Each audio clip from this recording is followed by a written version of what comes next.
দায়িত্ব নেয়ার দ্বিতীয় দিন সকাল 9:15 থেকেই সচিবালয়ে অফিস শুরু করেন প্রধানমন্ত্রী তারেক রহমান। ডিজিএফআই ও এনএসআই এর মহাপরিচালকের সাথে সৌজন্য সাক্ষাৎ করেন প্রধানমন্ত্রী। পরে সেনাবাহিনীর প্রধান জেনারেল ওয়াকারুজ্জামান, নৌবাহিনীর প্রধান অ্যাডমিরাল মোহাম্মদ নাজমুল হাসান এবং সেনাবাহিনীর প্রধান air chief marshal Hasan Mahmud খানের সাথে বৈঠক করেন তিনি। পরে সকাল 11:30টায় সচিবালয়ে মন্ত্রিপরিষদ বিভাগের সভাকক্ষে আন্তঃমন্ত্রণালয় সভার বৈঠকে সভাপতিত্ব করেন প্রধানমন্ত্রী তারেক রহমান। বৈঠকে নির্বাচনের অঙ্গীকার অনুযায়ী ফ্যামিলি কার্ড চালুর বিষয়ে চূড়ান্ত সিদ্ধান্ত হয়। বৈঠক শেষে তথ্য ও সম্প্রচার মন্ত্রী জহিরুদ্দিন স্বপন বলেন, দেশে 5 কোটি পরিবারকে ফ্যামিলি কার্ড দেওয়া হবে।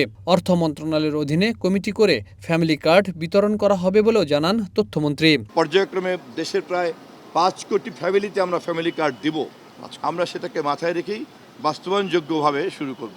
মূলত টাকার পরিমাণের চাইতেও সমস্ত নারীকে ফ্যামিলি কার্ডের নেটওয়ার্কের মধ্যে আনাটাই আমাদের একটা প্রধান লক্ষ্য।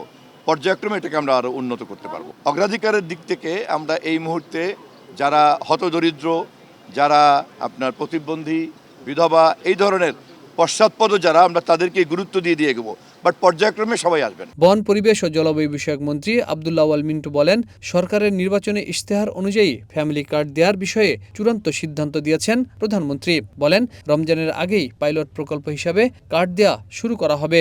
এটা একটা কমিটি করা হয়েছে, শুরু করবে হত দরিদ্র থেকে আরম্ভ করে তারপরে দরিদ্র, তারপরে মধ্যবিত্ত, এইভাবে যাবে। ঈদের আগেই পাইলট প্রজেক্ট হিসাবে চালু হবে।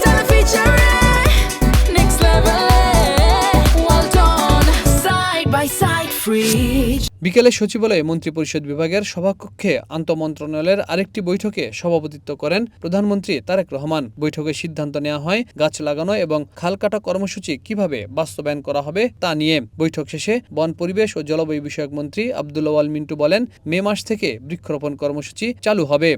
মে মাসে আমাদের শুরু হবে, এটা জুলাইয়ের পরে তো আর লাগানো যায় না।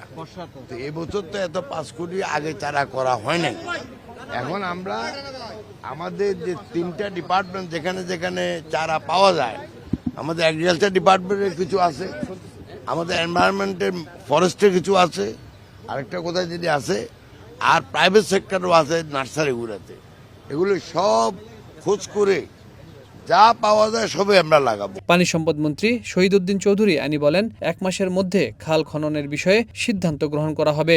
4টা মন্ত্রণালয়ে আমরা বসে, বিশেষ করে পানি সম্পদ মন্ত্রণালয়, স্থানীয় সরকার মন্ত্রণালয়, কৃষি মন্ত্রণালয় এবং দুর্যোগ ব্যবস্থাপনা মন্ত্রণালয় সহ আমরা এই 4টা মন্ত্রণালয়ে বসবো, আলোচনা করব এবং পরবর্তী সপ্তাহে সিদ্ধান্ত হবে। সিদ্ধান্ত অনুযায়ী আমরা কিভাবে খাল খনন এই প্রক্রিয়াটা একটা কর্মসূচি এবং বিপ্লব আকারে নিয়ে এই আন্দোলনটাকে সাকসেস করতে পারি, সেই সমূহ সিদ্ধান্ত আমরা পৌঁছাবো এবং আমাদের কার্যক্রম 180 দিন যেটা, সেই কার্যক্রম আমাদের শুরু হবে। এদিকে সচিবালয়ে সংবাদ সম্মেলনে শিক্ষা প্রতিমন্ত্রী ববি হাজ্জাজ শিক্ষার উন্নয়নে 12টি পয়েন্ট তুলে ধরেন। বলেন, শুধু বই পড়া নয়, প্রতিটি শিক্ষার্থী দক্ষ হয়ে গড়ে উঠবে সেই পরিকল্পনা নেওয়া হয়েছে। মাধ্যমিক ও উচ্চ শিক্ষা অধিদপ্তর এবং কারিগরি ও মাদ্রাসা শিক্ষা বিভাগ যৌথভাবে ন্যূনতম শিক্ষণ মানদণ্ড নির্ধারণ করবে। বেসরকারি শিক্ষা প্রতিষ্ঠানের সরকারি বেতন সুবিধা ও স্বীকৃতি এসবের সাথে শিক্ষাদানের বাস্তব প্রমাণ যুক্ত হবে। কওমি সনদের পূর্ণ বাস্তবায়ন এবং কারি ও আলেমদের রাষ্ট্রীয়কৃতি আমাদের অঙ্গীকারের অংশ। শিক্ষামন্ত্রী এহসানুল হক মিলন বলেন, 2001 থেকে 2006 সাল পর্যন্ত শিক্ষা মন্ত্রণালয়ে দায়িত্ব পালন করেছি। কোনো দুর্নীতি হয়েছে কেউ প্রমাণ করতে পারবে না। এইবারও এই মন্ত্রণালয়ে কোনো দুর্নীতি হবে না। 2001 থেকে 2006 পর্যন্ত আমি দায়িত্বে ছিলাম। এ যাবৎ এখন পর্যন্ত আমার বিরুদ্ধে কোনো দুর্নীতির অভিযোগ আনতে পারিনি। শিক্ষা এটা করতে পারে না, শিক্ষা এটা হওয়া উচিত না, অতএব এখানে হয় না। সেই কথাগুলো আজ স্মরণ করিয়ে দিয়েছি। আশা করছি আগামী দিনগুলো আমরা একই শপথে থাকব। তিনি বলেন, শিক্ষক বদলি নিয়মতান্ত্রিক প্রক্রিয়ায় এনে বদলি বাণিজ্য বন্ধ করা হবে। প্রশাসনিক দুর্নীতি, বদলি বাণিজ্য, এগুলির জন্য আমরা যখন দায়িত্বে ছিলাম না, যেহেতু শিক্ষা মন্ত্রণালয়ে কাজ করে গিয়েছি এবং শ্যাডো মিনিস্টার হিসেবে কাজ করতাম এবং এটা নিয়ে আমি গবেষণা করতাম, আপনারা জানেন।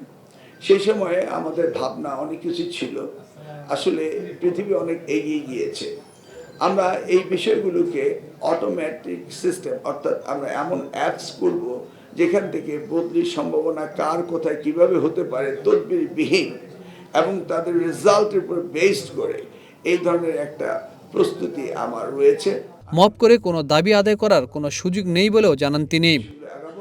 Habib Rahman, one news, Dhaka.